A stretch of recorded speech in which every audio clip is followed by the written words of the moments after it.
Ce sont des super profits qui font un peu désordre. La flambée des cours du pétrole due à la guerre au Moyen-Orient font les affaires des entreprises pétrolières. Parmi elles, le français Total, qui a annoncé la semaine dernière des bénéfices records.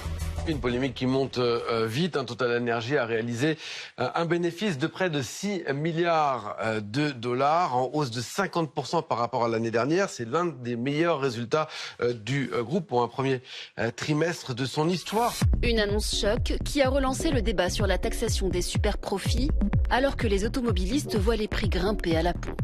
Pour désamorcer la polémique, le géant français a fait le choix de plafonner ses prix en France. Le gouvernement aimerait qu'il en fasse davantage. J'aime pas beaucoup dans le débat public ou sur les réseaux sociaux le total bashing, parce que c'est une entreprise française qui emploie des Français. Pour autant, il y a un débat qu'il faut objectiver. S'il y a des résultats exceptionnels, ça pose la question d'une redistribution qui pourrait être à due proportion ou pas exceptionnelle. Trouver des solutions à la crise. À ce stade, la France n'a pas rallié l'initiative de 5 pays européens, dont l'Espagne, l'Allemagne ou encore l'Italie, qui appellent à une taxation européenne des super-profits. L'opposition met la pression. Aujourd'hui, nous déposons une proposition de loi pour taxer ces super profits et les rendre aux automobilistes. Ce que nous disons, c'est qu'il faut donc capter cette rente. On propose de faire une taxe de 20% sur cette rente supplémentaire et ensuite de la redistribuer aux Français, soit sous forme de baisse de taxes, soit sous forme de chèques pour ceux qui sont le plus touchés. Une taxation sur les super profits qui avait montré ses limites lors du début de la guerre en Ukraine en 2022. Alors, faut-il et comment opérer la redistribution ? Ce débat n'en cache-t-il pas d'autres, comme la transition écologique ou encore la fiscalité du carburant? Total est-il un profiteur de guerre ou un atout pour la France?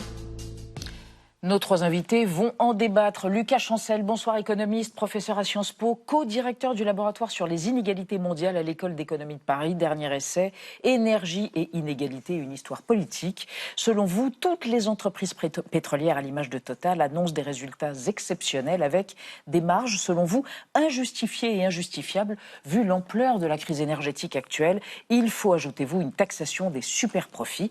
À côté de vous, Nicolas Bouzou, qui ne sera peut-être pas d'accord, essayiste économiste. Dernier essai, l'éternel sursaut, une histoire confiante de la France. Selon vous, Nicolas Bouzou, Total Energy est un fleuron français à défendre. Les Français ont une vision quand même caricaturale de cette entreprise qui, en réalité, investit beaucoup de ses profits dans les énergies renouvelables. C'est ça le vrai enjeu. Et à côté de vous, Marie Bellan, bonsoir, journaliste au quotidien Les Échos, en charge des sujets environnement et climat. Selon vous, Marie Bellan, Total Energy bénéficie d'une forme de rente dans le contexte géopolitique actuel. En termes d'efficacité économique, il serait plus utile d'orienter les profits vers la transition énergétique plutôt que simplement les taxer. Et on démarre le débat, Benjamin, avec le graphique du jour. Oui, au cœur de notre discussion, puisque c'est sur l'augmentation des bénéfices de Total Energy sur un an, plus 51% entre le premier trimestre 2025 et celui de cette année 2026, de 3,9 milliards de dollars à 5,8 milliards. Lucas Chancel, éclairez-nous s'il vous plaît, quels sont les principaux facteurs qui expliquent cette hausse importante du bénéfice de Total? Il n'y a pas que l'augmentation du brut. Non, alors une partie de la hausse des prix, c'est effectivement l'augmentation du brut. Mais ce n'est pas toute l'histoire. L'autre partie, c'est effectivement des super profits qui vont se traduire en super bénéfices. Les super bénéfices, c'est vraiment une hausse des marges. Alors cette hausse des marges, elle peut s'opérer à plusieurs niveaux. Un premier niveau, c'est le trading, c'est-à-dire une forme de spéculation. Et on l'a vu notamment avec des informations du Financial Times qui ont montré que Total, avant la fermeture du détroit d'Ormuz, a dit moi je vais acheter telle quantité de pétrole à un taux qui est bas et ensuite je pourrais les revendre à un taux plus élevé. Ça peut faire des profits exceptionnels. Ils ont bien anticipé. Ils ont anticipé. Une autre raison, c'est en fait dans une période de crise, tout le monde va se jeter sur les barils de pétrole. Les gens vont avoir peur de manquer. Et donc ça veut dire que du coup le prix sur les marchés va augmenter alors que le coût de production, lui, n'augmente pas à la même vitesse. Et là, vous avez un décalage, un écart entre ce qui est produit par Total, le coût de cette production, et ce qui va être vendu par Total et par d'autres groupes pétroliers. Donc ça fait des super marges. Et ce que je voudrais quand même dire, c'est que ces super marges ou ces super profits, ça fait des super inégalités, puisque d'un côté, vous avez des actionnaires qui vont bénéficier de ça, et de l'autre côté, vous avez des gens qui vont payer sur leur facture davantage le litre litre d'essence, le litre de diesel. Oui. Mais alors, Nicolas Bouzou, c'est de la bonne gestion pour vous ou il y a quand même quelques excès? Alors oui, c'est de la bonne gestion. Déjà, une remarque sur les super profits, parce que c'est vrai que certaines entreprises font des super profits quand il y a des variations de prix de matières premières. Total Energy, ses revenus dépendent en partie des marchés mondiaux, donc il y a bien des super profits. Mais dans les secteurs dans lesquels on fait des super profits, on fait aussi de temps en temps des super pertes, parce que évidemment là, les prix sont très hauts, mais peut-être que dans 6 mois à 1 an, sait-on jamais, les prix du pétrole, d'autant plus qu'il y a beaucoup de pétrole dans le monde, seront très bas. Donc là, vous dites, s'ils ont une super affaire, qu'ils la fassent. Oui, absolument, oui, complètement. C'est-à-dire que c'est de bonne gestion de gagner beaucoup d'argent, exactement, quand la période va bien. La deuxième chose, c'est qu'il y a quelque chose qui est connoté péjorativement, en fait, derrière l'idée de super profit. Absolument. Mais moi, je remets en cause, en fait, ce caractère péjoratif, parce que je pense que les entreprises, aujourd'hui, ont besoin de faire des profits très importants pour investir, par exemple, dans la transition énergétique, peut-être qu'on en parlera, mais Total Energy, d'ailleurs qui s'appelle Total Energy et plus Total depuis quelques années, est une entreprise aussi importante. Donc je trouve plutôt positif qu'elle réalise ses super profits. Oui, Marie Bélan. Mais alors on parle de profiteurs de guerre. Beaucoup ne sont pas sur la ligne de Nicolas Bouzou. C'est vrai que profiteurs de guerre, c'est un terme assez péjoratif. Bon, c'est vieux comme le monde, parce que des profiteurs de guerre, il y en a depuis que les guerres existent. Donc j'aime pas trop ce terme. Et d'ailleurs, même super profit, je trouve pas forcément ça toujours bien adapté. On peut vraiment parler de rente, en fait. C'est peut-être le terme qui s'impose ici, parce que, en fait, si Total fait des profits exceptionnels, effectivement, plus 50%, c'est quand même remarquable. C'est pas parce qu'il a mis en place une innovation particulière, c'est pas parce qu'il a un service au client qui est extraordinaire par rapport aux autres. Non, c'est juste parce qu'il y a un détroit qui est bloqué, donc le prix du baril augmente. Et d'ailleurs, la preuve, c'est que les majors américaines qui ont annoncé leurs résultats, je pense à Chevron, ExxonMobil, qui ont annoncé leurs résultats la semaine dernière, font aussi des super profits. Shell, de même, et BP, quelques jours avant. Donc c'est tout le secteur qui en bénéficie. C'est pas le talent particulier de Patrick Pouyanné qui explique ces résultats. Cela dit, il faut quand même le reconnaître, Total a quand même une stratégie.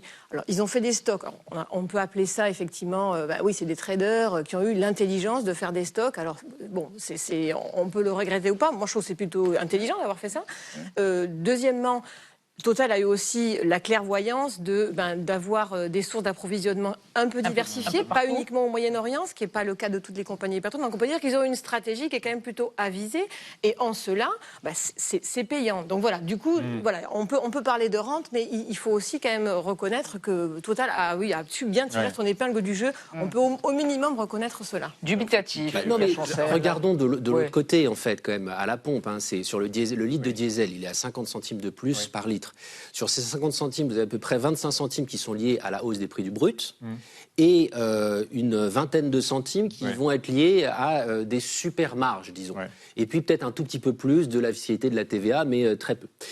Donc ça, c'est quand même vraiment une ponction sur le revenu disponible des ménages. Là, vous avez une enquête Ipsos qui vient de sortir et qui dit quoi ? Que vous avez 6 Français sur 10 qui va amputer sur ses dépenses de santé, sur ses dépenses essentielles, du fait de cette hausse des prix. Donc, en partie, ce dont on discute là, vous avez 7 Français sur 10 qui réduit ses dépenses de loisirs du fait de cette hausse des prix. Vous avez un sentiment de colère lié à cette hausse des prix et à ce que les Français, et encore une fois là je cite cette enquête d'Ipsos, enquête qui nous dit qu'il y a un sentiment de colère pour la majorité des Français.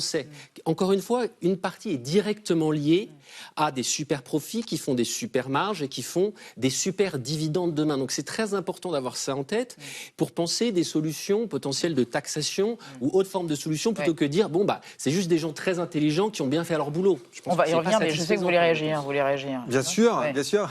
Non mais deux mots rapidement. Première chose, alors les prix du pétrole sont élevés parce que le détroit d'Ormuz est bloqué. C'est pas de la faute des entreprises, c'est comme ça, c'est absolument malheureux, c'est catastrophique, c'est tout ce qu'on veut. Bon, mais voilà, c'est malheureusement comme ça. Deuxième chose, sur les dividendes. Mais moi, je suis très content que Total Energy verse des dividendes à ses actionnaires. La question à laquelle on pourrait réfléchir, c'est pourquoi est-ce qu'il y a de moins en moins d'actionnaires français de Total Energy ? Parce que beaucoup de ces actionnaires, et de plus en plus, sont américains. Ça, je trouve que c'est quand même un sujet de réflexion. Les Français ont moins d'argent pour acheter des actions Total, après tout. C'est aussi Les Français ont beaucoup d'épargne, ils investissent beaucoup dans l'assurance vie. Ils pourraient parfaitement investir davantage dans Total Energy. Acheter des actions Total. Absolument. Et ils pourraient récupérer eux-mêmes des dividendes. Donc il faut quand même qu'on voit bien que ces entreprises sont de moins en moins françaises, et ça, c'est quand même quelque chose qui a peut-être un lien avec, toujours, dès qu'on parle de profit, de taxation, etc. Moi, je fais un lien entre les deux, en tout cas. Une forme de crispation comme ça. Alors, regardez, on va se concentrer sur une archive qui date de 2014 pour voir comment Total Énergie est vécu comme un instrument du rayonnement économique français, rayonnement donc qui est un atout pour la France dans le monde. C'était le point de vue du PDG de Total Énergie de l'époque, Christophe de Margerie, expliqué quelques mois avant sa mort, en 2014 donc. Une entreprise planétaire. Total travaille aujourd'hui dans plus de 130 pays. Production 2 300 000 barils de pétrole par jour et 1 million de tonnes de gaz par mois. Ce géant est né à l'aube des années 2000, lorsque Total-Fina absorbe son concurrent direct, Elf. À la clé, une entreprise qui n'est plus seulement française. Christophe de Margerie se plaisait à le rappeler. Moi, je crée plein d'emplois dans le monde. En Angola, au Nigeria, au Congo, partout là où on est. Et là, il faut avoir le courage de dire, comme on le fait, en disant, mais on n'est pas employeur qu'en France.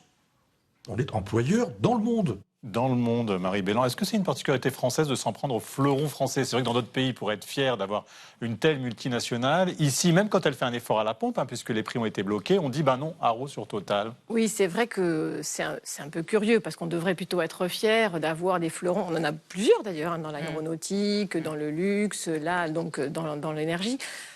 Je mettrais un petit bémol là, par exemple, dans le cas de l'énergie, c'est que Total exerce quand même dans un secteur qui nuit gravement au climat. Donc ça, par exemple, je pense que ça joue aussi peut-être dans l'image que l'énergie fossile. Voilà, parce que même si Total, on y viendra peut-être après aussi, investit certes dans les énergies renouvelables, l'image qu'ils ont renvoyée ces derniers temps, là je prends l'exemple par exemple du deal qui a été passé avec l'administration de Trump aux États-Unis, où Total a dû accepter de renoncer à un large projet d'éolien en mer, sous l'influence bien sûr et sous le chantage un peu de l'administration de Trump.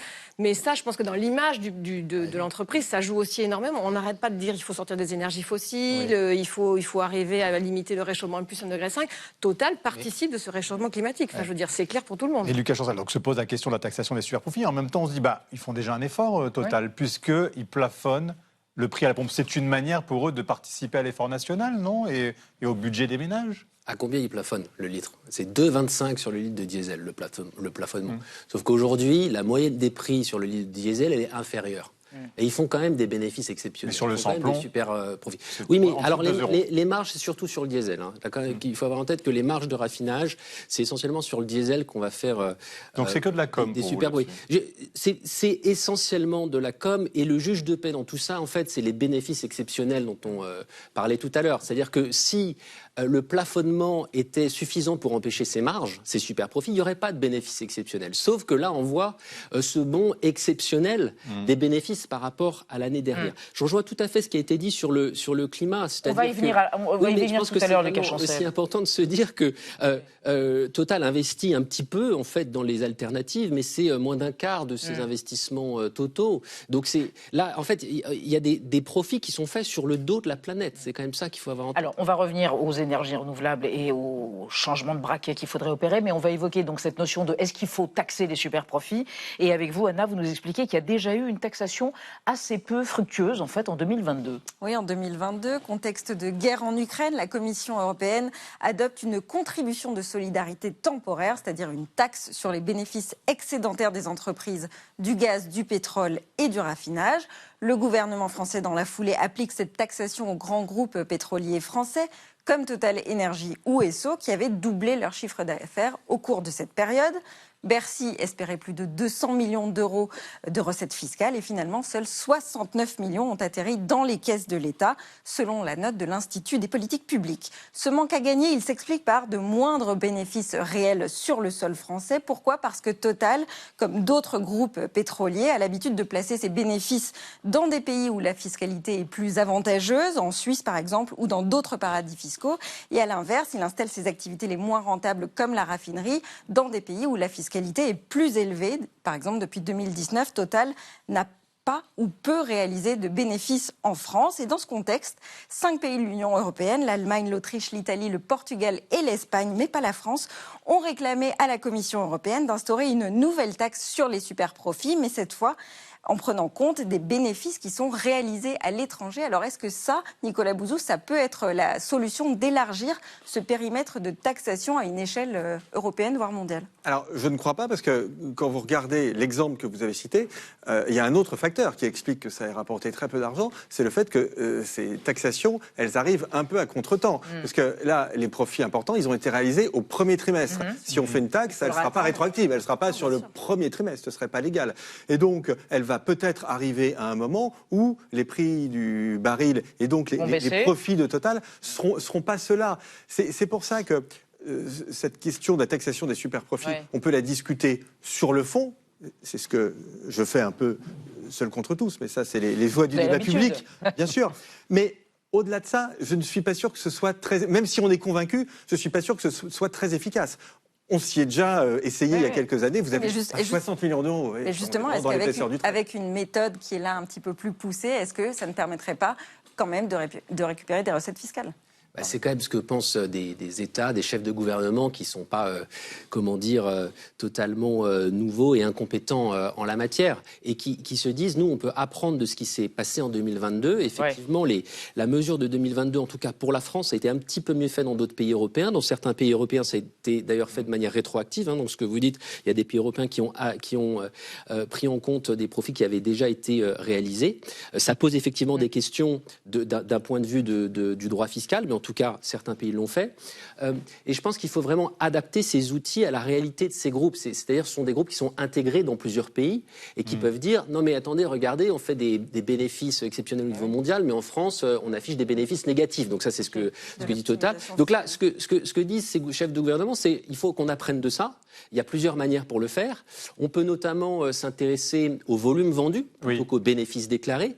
Et on peut s'intéresser aux bénéfices mondiaux avec des clés de répartition qui ne seraient pas la clé de répartition qui est fournie par l'entreprise, mais qui correspond davantage aux ventes dans un pays donné. C'est devenu un sujet éminemment politique, Marie Bellan. Par exemple, le Parti socialiste a déposé une proposition de loi pour taxer ce type de super-profit. Ceux qui réalisent plus de 750 millions d'euros de chiffre d'affaires qui pourraient rapporter 2 milliards. Et en même temps, Emmanuel Macron vient de dire cet après-midi qu'il n'y a à ce stade pas de producteur ou que ce soit qui faisait monter le prix de l'énergie.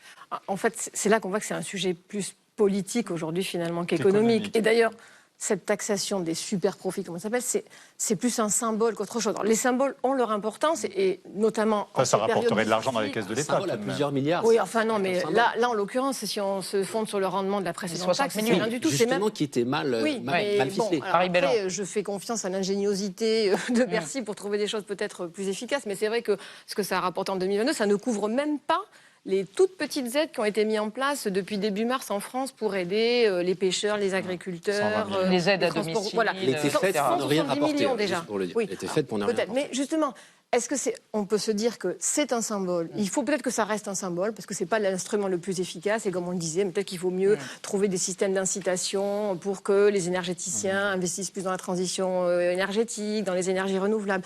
Taxer les super profits, voilà, c'est peut-être pas ça le plus efficient, mais ça envoie un message, et je pense que vous le disiez très justement, il y a des ménages, effectivement, qui ont des dépenses contraintes très fortes. Enfin, aujourd'hui, quand vous faites votre plein une fois par semaine, je pense qu'effectivement, à la fin du mois, ça fait quand même une sacrée différence. Donc, il y a un message politique à envoyer, c'est sûr. Mais la France est quand même prudente, et là, je vous rejoins sur le fait que Total, bah oui, c'est une entreprise française, mais qui est maintenant cotée aussi à la bourse de Wall Street, donc qui menace régulièrement quand même de quitter la France. Et donc, on n'a pas envy de les perdre. D'ailleurs, la France n'a pas signé cette lettre. Exactement, c'est pour ça qu'elle est la menace permanente. Non, mais là il faut y avoir en tête que c'est une interdépendance. C'est une interdépendance entre la France et Total. Total fait 25% de ses ventes en France, 40% de ses ventes dans l'Union européenne. Donc Total Énergie ne peut pas se passer de ces Donc elle partira pas. Donc elle ne peut pas partir du jour au lendemain. Donc dans une situation d'interdépendance, eh bien on a des marges de manœuvre, on a des leviers en tant que gouvernement français, allemand, etc. Et si cette crise était un mal pour un bien, un accélérateur de la transition énergétique, c'est ce qu'espère en tout cas Murat Kurum, le président turc de la COP 31. C'est à Antalya en novembre qu'aura lieu la prochaine COP. Turquie. İşte bugün dünya tarihinin en büyük enerji kriziyle karşı karşıya. Bu durumu hep birlikte fırsata çevirmek zorundayız. Şunu artık net bir şekilde biliyoruz. Küresel ekonomi enerji paradigmasını dönüştürmek zorundadır. Bu bir zorunluluktur, tercih değildir. Ve yapılması gereken en kritik adım temiz enerjiye geçişi hızlandırmaktır.